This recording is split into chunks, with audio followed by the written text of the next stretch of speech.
and it was important for the tournaments because one of the things that magazines know, and Rupert Murdoch knows, and Packer, is that a picture of one celebrity is good, but it's much better to have a picture of two celebrities, and it's even better to have four. So what happened? The crowd used to get really excited at Wimbledon when you had four champions, two women and two men, interacting and playing with each other.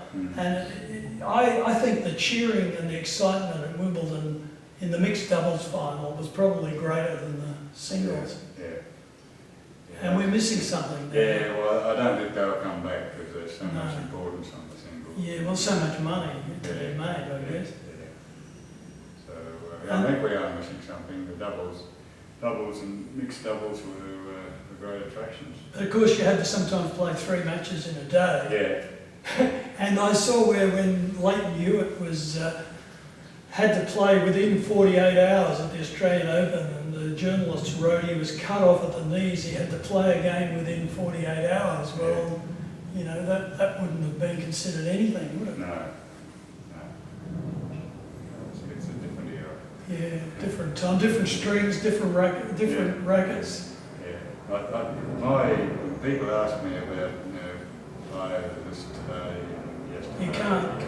It's tough to compare, but what I remember is Rosewall was in the final of Wimbledon when he was 19. Yeah. And he was in the final of Wimbledon When he was 39, in his 40th year, yeah. So that's 20 years, and he moved with all the changes. Ah, that's true, yeah. With So the change of rackets and strings and everything, so he was still ranked in the top 3 in the world when he was 39. Yeah, that's pretty amazing, isn't it? And the funny thing is that people think you have to have the big serve, but to watch Ken Rosewall serve, to me, you know, he had this really weak, but it must have been incredibly well directed. Kept too low, you couldn't hit it hard. And get it up over them. Well, that's why everybody hits the topspin backhand now, but I was wishing Stosur, I noticed when she did, she won the point, would hit more of the slice backhand because it stays low. And a lot of those players now don't like the ball. Don't like the ball low, So you don't coach at all, actually? No. Wouldn't you have a lot of good stuff to pass on? Well, I did coach for quite a while out of Coots, and when I got into administration back in the late 90s, I decided to cut all ties with commercial tennis. Right. In case there was some conflict. And your brother, was it John Cooper?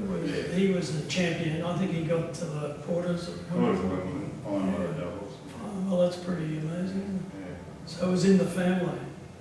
Yeah, and my brother Terry played, never. And do you think that by not playing the doubles now, is that why these players can't volley? Or is it the modern strings putting more spin on them? A bit of both. I think the modern strings balls is hit so hard and with such spin that you've got to volley. Yeah, the ball's always dipping. So you've got to adjust for that. What Rod Laver told me was that you have to, he said that they can volley, but they've never learned to transition to the net. And he said, we used to spend all our time practicing running halfway in, bending, hitting a half volley or a low volley, and then getting into the net. So you're on top of the net. Yeah, you do a stutter step. Yeah. Usually just behind the service line. And then you move forward. Yeah, and he said that's what they don't know about. So if they actually get into the net, they're facing the thing coming at their feet. Whereas if you can half volley or low volley, and then if you're on top of the net, it doesn't matter. The game's changed. Yeah. And whether it's for the better or not, well, who knows? Yeah. And were you glad you became a tennis player when you were 15? Yes, I wouldn't have changed anything. Yeah. Now I've got a few injuries that relate to playing a lot of tennis. But, and do people stop you in the street for autographs? Strangely enough, that happens more in England than anywhere else. Yeah, because of Wimbledon. Yeah. Well, everybody in England's in love with Wimbledon, aren't they?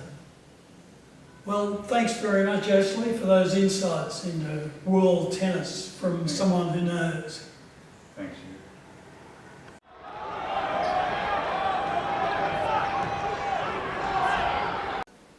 I hope you've been enjoying the YouTubes of Frew Park, Milton, over the period of times.